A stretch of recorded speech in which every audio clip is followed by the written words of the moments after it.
My name is Sarah Mitchell, and I am writing this account in the year 1887, at the age of 26, from a small cabin in the Arizona Territory where I have found an unexpected sanctuary. The story I am about to tell is one of shame, redemption, and the purest form of human compassion I have ever witnessed. Compassion that came from the most unlikely source. It began in the spring of 1885, in the frontier town of Copper Creek, where I had lived for 3 years as the wife of Thomas Mitchell, a prosperous merchant who had brought me west from Boston with promises of adventure and prosperity. Thomas was a respected man in our community, a member of the town council, and a regular attendee at the Methodist Church. To all outward appearances, we were the perfect frontier couple, but behind the closed doors of our well-appointed home, Thomas was a different man entirely. He was cruel, violent, and possessed of a temper that could explode without warning. The bruises he left on my body were carefully hidden beneath long sleeves and high collars, and I became expert at explaining away the occasional mark that showed. With stories of clumsiness and household accidents, for 3 years, I endured this private hell, believing that I had no choice, that this was simply the lot of a married woman. The few times I had attempted to confide in other women in town, I was met with uncomfortable silence and the clear message that such matters were not to be discussed. A wife's duty was to her husband, regardless of his treatment of her. Everything changed on a cold February morning when Thomas, in one of his rages, struck me so hard that I fell and hit my head on the iron stove. I lay unconscious for hours. And when I finally awoke, Thomas was gone. There was blood on the floor, and I could barely see out of my left eye. But it was not the physical pain that finally broke me, it was the realization that if I stayed, he would eventually kill me. That night, I packed a small bag with what few possessions I could carry and left the only home I had known in the territory. I had no plan, no destination, and no one to turn to. I simply walked into the desert, driven by the desperate need to escape. I wandered for 2 days, surviving on the small amount of food I had brought and water from a stream I was fortunate enough to find. On the 3rd day, weak from hunger and exposure, I collapsed near a cluster of rocks about 10 miles from town. I was certain I was going to die there, alone in the wilderness, and perhaps that would have been a mercy, but death did not come. Instead, I was found by a group of Apache warriors who were passing through the area. I had heard terrible stories about the Apache, tales of violence and savagery that were common currency in frontier towns. When I saw them approaching, I was terrified, certain that my fate would be worse than anything Thomas could have done to me. The leader of the group, a man with gray streaks in his long black hair and scars on his weathered face, looked down at me with what I expected to be contempt or cruelty. Instead, I saw something I had not seen in a white man's eyes for years, genuine concern. He spoke to the others in their language, and after a brief discussion, they lifted me gently and carried me to their camp. There, the women of the tribe tended to my injuries, gave me food and water, and provided me with clean clothes to replace my torn and dirty dress. I stayed with the Apache for 2 weeks, slowly recovering my strength. During this time, I learned that they were a small band, led by a man named Nailnish, which I was told meant he works. They were not the savage raiders I had been taught to fear, but rather a family group trying to survive in an increasingly hostile world. It was during my time with them that I first met the boy who would change my life forever. His name was Ashkii, which meant boy in their language, though he was perhaps 12 or 13 years old. He was Nailnish's grandson, the son of a warrior who had been killed in a skirmish with soldiers the previous year. Ashkii had been born with a withered left arm, a disability that made him different from the other children and gave him a unique perspective on what it meant to be an outcast. While the adults in the camp treated me with kindness but maintained a respectful distance, Ashkii showed no such reserve. He would sit with me for hours, teaching me words in his language and learning English words from me. He had a quick intelligence and an insatiable curiosity about the world beyond his tribe. "Why did your people hurt you?" he asked me one day. Pointing to the fading bruises on my face, I was startled by his directness. "How do you know my people hurt me?" "Apache men do not hit their women like this," he said simply. "Only cowards hit women." His words, spoken with such matter-of-fact certainty, brought tears to my eyes. This child, who had been taught to see white people as enemies, could recognize the truth that my own community had chosen to ignore. When I was strong enough to travel, Nailnish told me that they would take me back to the edge of the white settlements, but that I could not stay with them permanently. It was too dangerous for both me and his people. The army was constantly searching for Apache bands, and harboring a white woman would only bring more trouble. That I understood, but the thought of returning to Copper Creek filled me with dread. I had no money, no home, and no one who would help me. Worse, I knew that Thomas would be looking for me, and his influence in the town would make it impossible for me to find sanctuary there. On my last night with the Apache, Ashkii came to me with a small leather pouch.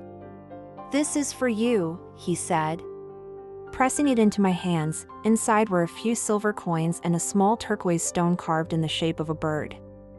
"I cannot take this," I protested. "You will need it," he said. "And the bird will bring you luck. My grandmother made it for me when I was small, but I want you to have it." I was overwhelmed by his generosity. "Why are you giving me this?" "Because you are like me," he said. "You do not belong with your people, and I do not belong with mine. But maybe that is not a bad thing. Maybe people like us can make our own place in the world." The next morning, the Apache left me at a crossroads about 5 miles from Copper Creek. As I watched them disappear into the desert, I felt more alone than I ever had in my life. But I also felt something else, a determination to survive that I had never possessed before. I did not return to Copper Creek. Instead, I walked in the opposite direction, toward the larger town of Prescott, where I hoped I might find work and a new beginning. But my hopes were quickly dashed. In Prescott, I found lodging at a boarding house run by a stern woman named Mrs. Abernathy. When I told her I was recently widowed and looking for work, she seemed sympathetic at first. But within days, word had somehow reached Prescott about my disappearance from Copper Creek and my time with the Apache. The story that circulated bore little resemblance to the truth. According to the gossip, I had abandoned my husband to run off with Apache warriors. I was branded as a woman of loose morals, a traitor to my own race, and worse. The fact that I had been found by the Apache and cared for by them was twisted into evidence of my supposed depravity. Mrs. Abernathy asked me to leave her boarding house within a week. The few jobs I had been offered were quickly rescinded. Women crossed the street to avoid me, and men looked at me with a mixture of disgust and lewd speculation. I found myself living in a small shack on the outskirts of town, taking in washing and mending to earn barely enough to survive. The isolation was crushing, but I endured it because I had no choice. I had learned to be strong during my time with the Apache, and I was determined not to let the cruelty of my own people break me. Months passed in this manner. I spoke to no one except when absolutely necessary for business, and no one spoke to me except to give me orders or to whisper cruel comments they thought I could not hear. I began to wonder if this was to be my life forever, a living ghost, shunned by society and forgotten by the world. Then, one day in late autumn, everything changed again. I was hanging laundry behind my shack when I heard a commotion from the direction of town. Shouts and angry voices carried on the wind, and I could see a crowd gathering in the main street. Curious despite myself, I walked closer to see what was happening. In the center of the crowd, I saw a sight that made my heart stop. It was Ashkii, the Apache boy who had shown me such kindness months before. But he was not the confident, curious child I remembered. He was bound with ropes, his clothes torn and dirty, and there was blood on his face from what was clearly a beating. The crowd was shouting for his death, calling him a savage and a murderer. Someone yelled that he had been caught stealing food from a homestead. Though I could see from his condition that he was half-starved and probably desperate, I watched in horror as men in the crowd began to fashion a noose. This was not to be a trial or even a proper execution, this was a lynching, and they meant to kill a child. Without thinking, I pushed through the crowd, ignoring the shocked gasps and angry mutters as people recognized me. I reached Ashkii and knelt beside him, placing my body between him and the mob. "Stop this!" I shouted. "He's just a boy." "Get away from him, you Apache whore," someone yelled from the crowd. "He's a savage, just like the rest of them," another voice added. But I did not move.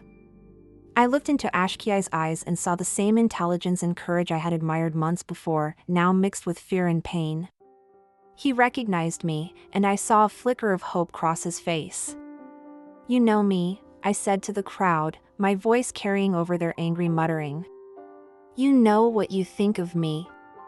But I know this boy, and he is not what you believe him to be." "You would defend him," sneered a man I recognized as the town's mayor. "Birds of a feather."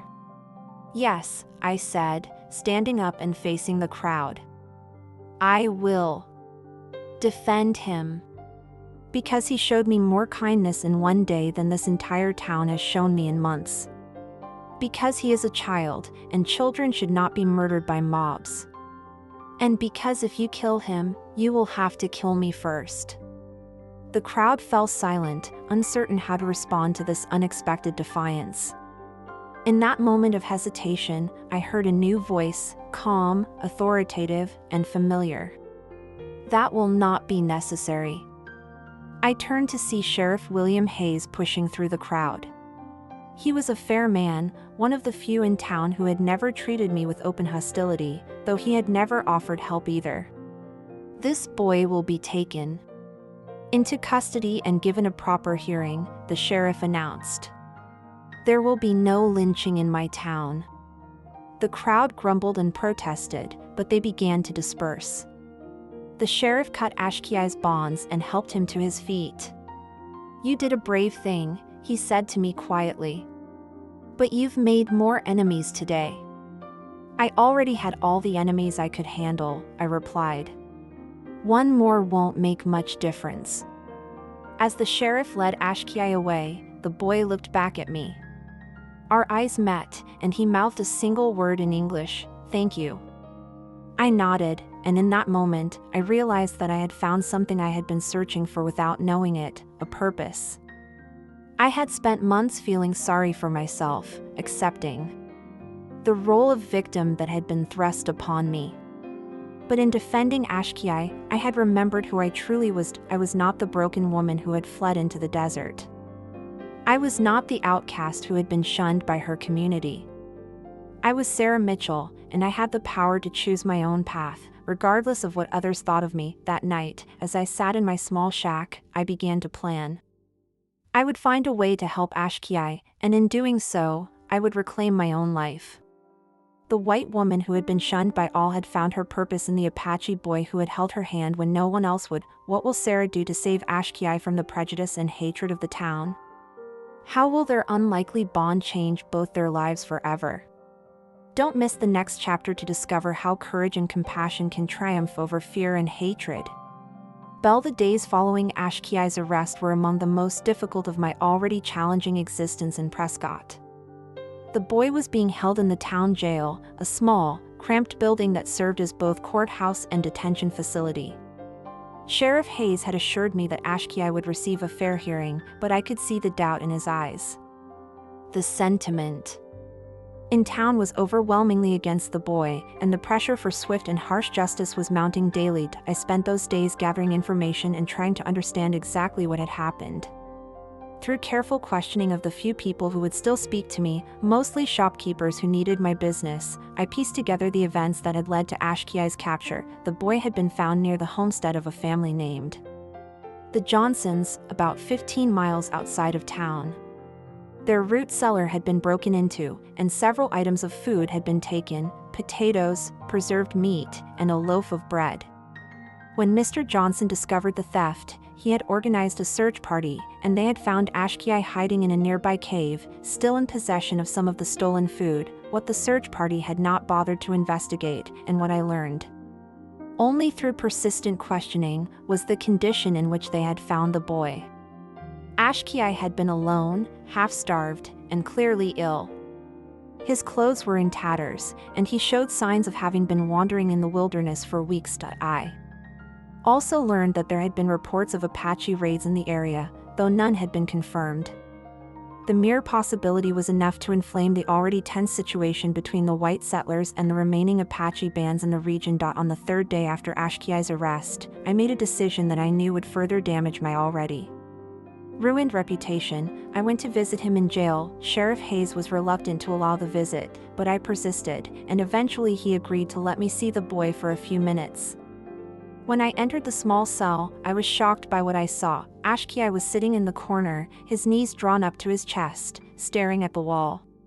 He had lost weight since I had last seen him, and there were new bruises on his face and arms. But it was the look in his eyes that broke my heart. The spark of curiosity and hope that I remembered had been replaced by a dull resignation.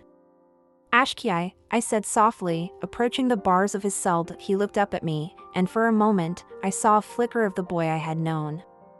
"Sarah," he said, using the English pronunciation of my name that he had learned during our time together. "You came." "Of course I came," I replied. "Are you hurt? Have they been treating you well?" He shrugged, a gesture that spoke volumes about his treatment. "They think I am a killer. They think I came here to murder white people. But that's not true, is it? You came here looking for food because you were hungry." "Yes," he said simply. "My grandfather, he is dead. Soldiers came to our camp 2 months ago. There was fighting. Many died." My heart clenched at this news. Nailnish, the kind man who had saved my life, was gone. "I'm so sorry, Ashkii. What happened to the others?" "Some escaped to the mountains. Some were taken to the reservation. I ran away, but I got lost. I have been alone for many weeks." "Why didn't you go to the reservation?" "Because they would make me forget who I am," he said with a maturity that was heartbreaking in one so young. "They would cut my hair and make me wear white man's clothes and speak only English. They would make me ashamed of being Apache." I understood his reasoning, even as I recognized the impossible situation it had created. "But stealing food has put you in terrible danger. These people, they want to hurt you." "I know," he said quietly. "But I was so hungry, and I thought if I took only a little, no one would notice." "Oh, Ashkii," I said, reaching through the bars to touch his hand. "You're just a child. You shouldn't have to face this alone." At my touch, he looked up at me with eyes that held both pain and hope. "Will you help me?" "Yes," I said without hesitation. "I will help you. I don't know how yet, but I will find a way." That evening, I went to see Sheriff Hayes at his office. I found him sitting behind his desk, looking tired and troubled. "Sheriff," I said, "I need to speak with you about the boy." He looked up at me with a mixture of sympathy and exasperation. "Mrs. Mitchell, I understand your feelings, but there's not much I can do. The evidence is clear, he was caught with stolen property. The law is the law." "But he's a child," I protested. "A hungry, frightened child who has lost his family. Surely there must be some consideration for his circumstances." "I wish there was," Hayes said, and I could hear the genuine regret in his voice. "But the mood in this town is ugly. People are scared, and they want someone to pay for their fear. That boy is an easy target. What will happen to him?" "There will be a hearing tomorrow. Judge Morrison is coming down from Flagstaff. If the boy is found guilty of theft, he could face several years in prison. But honestly, Mrs. Mitchell, I'm more worried about what might happen before he gets to prison." "What do you mean?" "I mean there's talk of taking justice into their own hands. I've heard whispers about a group of men planning to take the boy from the jail tonight. The blood drained from my face. You have to stop them. I'll do my best, but I'm just one man. And frankly, most of the town would thank them for it. I left the sheriff's office with a heavy heart and a growing sense of urgency. If Ashkii was going to survive, I needed to act quickly. But what could one shunned woman do against an entire town bent on vengeance? The answer came to me as I walked past the Methodist church where I had once worshipped with Thomas. The building was dark, but I could see light coming from the small house next to it where Reverend Samuel Porter lived with his wife. Reverend Porter was a man I had known before my fall from grace. He had been kind to me during my marriage, though. He had not reached out after my disappearance and return. I had no idea how he would receive me now, but I had to try. I knocked on his door, and after a moment, it opened to reveal the Reverend himself, a tall, thin man with graying hair and kind eyes behind wire-rimmed spectacles. "Mrs. Mitchell," he said, clearly surprised to see me. "Good evening, Reverend Porter," I replied. "I'm sorry to disturb you so late, but I need your help." He hesitated for a moment, then stepped aside to let me enter. "Please, come in. Mary," he called to his wife, "would you put on some tea?" We sat in his small parlor, and I told him everything, about my time with the Apache, about Ashkii's situation, and about the threat of vigilante justice that hung over the boy. "I see," he said when I had finished. "And what is it you want me to do?" "Speak to your congregation," I said. "Remind them of Christian charity and mercy. This boy is not a threat, he's a victim of circumstances beyond his control." Reverend Porter was quiet for a long moment, staring into his teacup. "Mrs. Mitchell," he said finally, "I must be honest with you. Your reputation in this town is complicated. If I were to publicly support you in this matter, it might do more harm than good." I felt a stab of disappointment, but I pressed on. "Then don't support me. Support him. Support the idea that a child deserves mercy, regardless of his race." "It's not that simple," he said. "People are afraid. There have been raids, attacks. They see this boy as a symbol of everything they fear about the Apache. But he's not a symbol," I said desperately. "He's a child. A child who showed me kindness when no one else would. A child who is now facing death because he was hungry."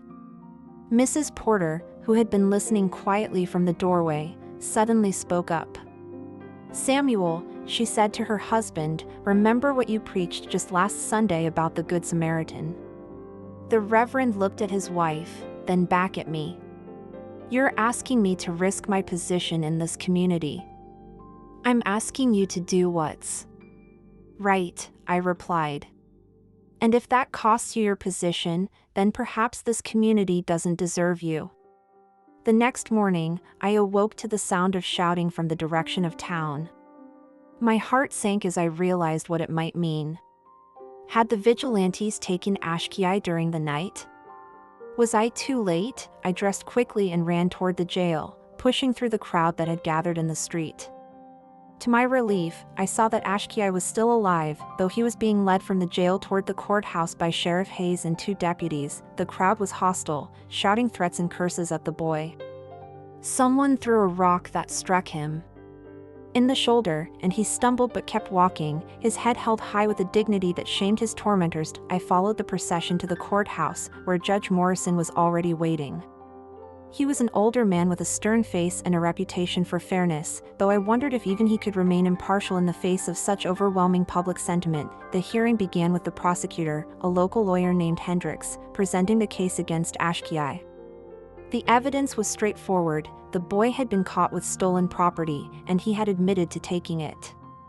Under the law, he was guilty of theft, but when it came time for Ashkii's defense, there was no one to speak for him. The court had not appointed a lawyer, and the boy himself spoke little English beyond what I had taught him. It was then that I made another decision that would change both our lives forever. I stood up in the crowded courtroom and addressed the judge directly. "Your Honor," I said, my voice carrying clearly through the room, "I request permission to speak on behalf of this boy." The courtroom erupted in angry murmurs and shouts. Judge Morrison banged his gavel for order. "Mrs. Mitchell," he said, "you are not a lawyer, and you have no official standing in this court." "No, Your Honor," I replied, "but I am the only person in this room who knows this boy's story. I am the only one who can speak to his character and his circumstances." "This is highly irregular," the judge said, but I could see him considering my request. "Please, Your Honor," I continued. "If this court is truly interested in justice, then all relevant information should be heard." After a moment's hesitation, Judge Morrison nodded. "Very well. You may speak, but keep it brief."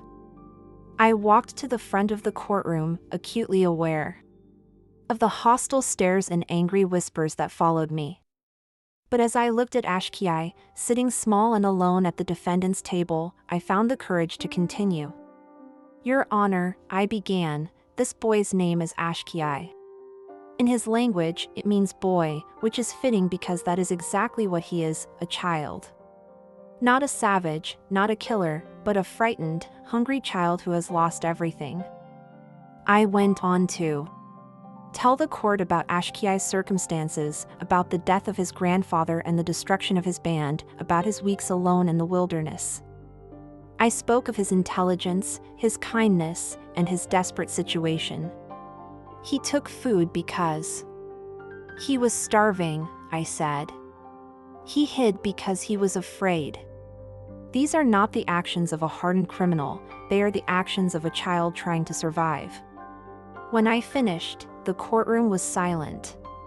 Judge Morrison looked thoughtful, but I could see the anger in the faces of the spectators. "Is there anyone else who wishes to speak on this matter?" the judge asked. To my surprise, a voice from the back of the room answered, "Yes, Your Honor." I turned to see Reverend Porter walking down the aisle.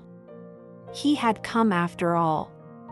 "Reverend Porter," the judge acknowledged. "You wish to address the court?" "I do, Your Honor," the Reverend replied. "I wish to speak about mercy, and about the Christian duty to care for those who cannot care for themselves." His words were simple but powerful. He spoke of the teachings of Jesus, of the obligation to help the stranger and the outcast. He reminded the court that justice without mercy was merely vengeance. When he finished, Judge Morrison called for a recess to consider his decision. The wait was agonizing, but finally, the judge returned and called the court to order. "This is a difficult case," he began. "The law is clear, the defendant is guilty of theft. However, the circumstances are extraordinary. This court finds that while the defendant did commit the crime of theft, his age and circumstances warrant leniency." He paused, and I held my breath.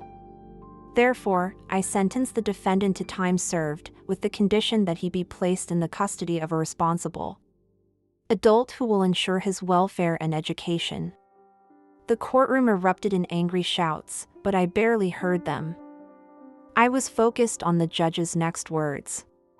"Mrs. Mitchell," he said, looking directly at me, "you have spoken eloquently on this boy's behalf. Are you prepared to accept responsibility for his custody?" Without hesitation, I answered, "Yes, Your Honor. I am."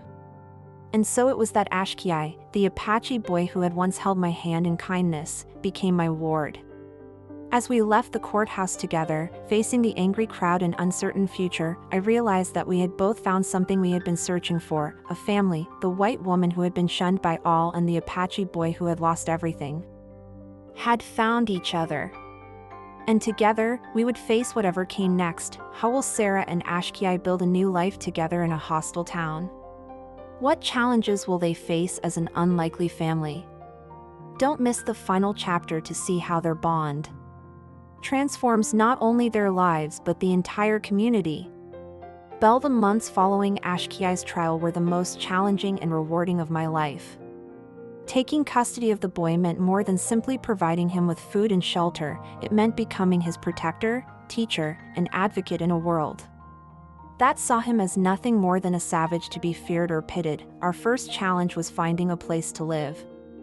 My small shack on the outskirts of town was barely adequate for one person, let alone two. Moreover, the hostility from the townspeople had intensified after the trial.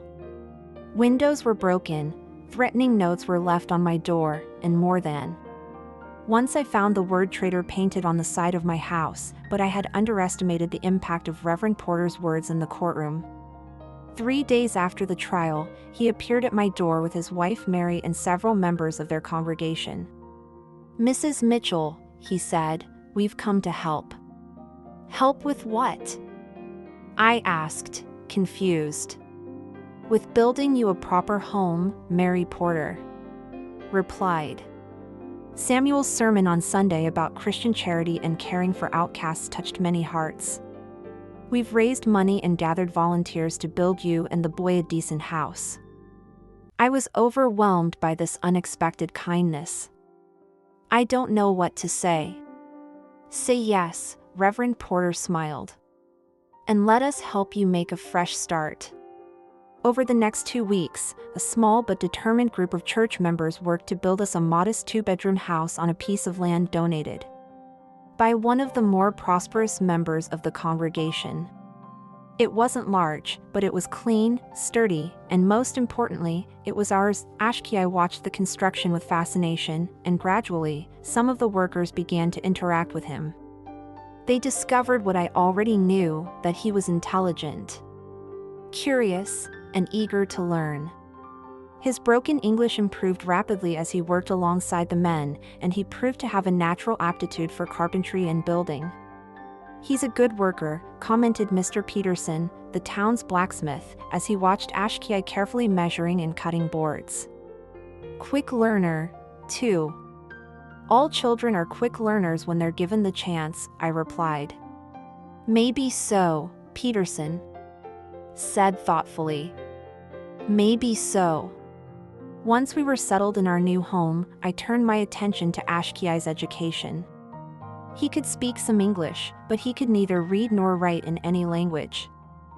I began teaching him in the evenings, using the few books I owned and materials donated by sympathetic townspeople. Ashkii proved to be an exceptional student. He absorbed knowledge like a sponge, asking endless questions about everything from mathematics to geography to history. His favorite subject was reading, and he would spend hours poring over books, sounding out words and asking me to explain concepts he didn't understand. "Why do white people write everything down?" he asked me one evening as we worked on his lessons. "So that knowledge can be preserved and shared," I explained. "When you write something down, it can be read by people far away, or by people who come after you. Like talking to people you will never meet." "Exactly like that." He considered this for a moment. "I want to learn to write about my people, so that others will know we are not what they think we are." His words gave me an idea. "Would you like to tell me about your life before? About your grandfather and your people? I could write it down for you." And so began a project that would occupy us for months. Each evening, after his regular lessons, Ashkii would tell me stories about his childhood, his family, and Apache traditions. I would write them down carefully, and the next day we would read them together, with Ashkii correcting any details I had gotten wrong. These stories revealed a rich culture that bore no resemblance to the savage stereotypes prevalent in the town. Ashkii spoke of his grandfather's wisdom, of the intricate knowledge required to survive in the desert, of ceremonies and traditions that connected his people to the land and to each other. "My grandfather always said that the earth is our mother," he told me one night. "We take only what we need, and we give back what we can." White people seem to think the earth belongs to them, but we know that we belong to the earth. As word spread about Ashkii's intelligence and character, attitudes in the town began to slowly shift. It helped that he was unfailingly polite and respectful to everyone he met, even those who had initially treated him with hostility. When Mrs. Henderson's cat went missing, Ashkii spent an entire day searching for it and found it trapped in an old well. When young Tommy Morrison fell into the creek and couldn't swim, Ashkii jumped in and pulled him to safety. These small acts of kindness, combined with his obvious intelligence and eagerness to learn, began to change minds. People who had once crossed the street to avoid us began to nod politely when we passed. Shopkeepers who had once refused to serve me began to treat us with grudging respect, but it was not just the town that was changing, Ashkii and I were changing too. We had become a family in the truest sense of the word. He called me Mother Sarah, and I thought of him as my son. We protected each other, supported each other, and found joy in each other's company. One evening, about 6 months after the trial, Ashkii came to me with a serious expression on his face. "Mother Sarah," he said, "I need to tell you something." "What is it?" I asked, concerned by his tone. "I have been thinking about my name. Ashkii just means boy, but I am not just any boy anymore. I am your son, and I live in the white world now. I think I need a white name too." I was touched by his desire to fully embrace his new life, but I was also concerned. "You don't have to change who you are to fit in," I told him. "Your Apache heritage is part of what makes you special." "I know," he said. "And I will always be Apache in my heart. But I also want to be part of this world, your world. I want a name that belongs in both places." We spent several evenings discussing possible names. Finally, Ashkii made his choice. "I want to be called Samuel," he said. "Like the Reverend who helped us. Samuel Mitchell, if you will let me take your name." I was so moved that I could barely speak. "Of course you can take my name," I said. "I would be honored to have you as my son in name as well as in heart." And so Ashkii became Samuel Mitchell, though he kept his Apache name as well, using it when he told stories of his people or when he wanted to remember his roots. The transformation was remarkable. Samuel, for that is how I began to think of him, threw himself into his new identity with enthusiasm. He learned to read and write with remarkable speed, mastered arithmetic, and began to study history and geography with the intensity of a scholar, but he never forgot his Apache heritage. He continued to tell me stories of his people, and he began to write them down himself as his writing skills improved. He also maintained many of his traditional practices, rising before dawn to greet the sun and showing a deep respect for nature that impressed even the most skeptical townspeople. One day, about a year after the trial, Dr. Harrison, the town's physician, came to see me. "Mrs. Mitchell," he said, "I have a proposition for you." "What kind of proposition?" "I've been watching your boy, Samuel, and I'm impressed by his intelligence and dedication. I think he has the potential to become a doctor." I was stunned. "A doctor? But he's Apache." "He's also brilliant," Dr. Harrison replied. "And this country needs doctors who understand both white and Indian ways. There are reservations where no white doctor has ever been welcome, but Samuel could bridge that gap." "What would it require?" "He would need to continue his education, eventually attending medical school back east. It would be expensive and difficult, but I believe it's possible." That night, I discussed Dr. Harrison's proposal with Samuel. His eyes lit up with excitement. "I could help my people," he said. "I could be a bridge between two worlds."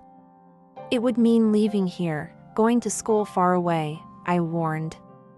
"I know. But you would come with me, wouldn't you?" "If that's what you want, then yes. We're a family now." We face everything together. Over the next several years, Samuel continued his education with Dr. Harrison's guidance. He proved to be an exceptional student, mastering not only academic subjects but also developing a deep understanding of both white and Apache approaches to healing. When he turned 18, he received a scholarship to attend medical school in Philadelphia. The day we left Prescott, half the town came to see us off. People who had once wanted to lynch Samuel now shook his hand and wished him well.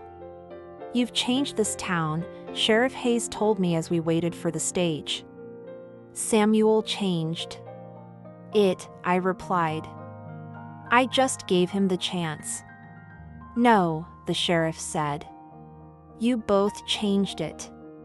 You showed us that courage and compassion are more powerful than fear and hatred."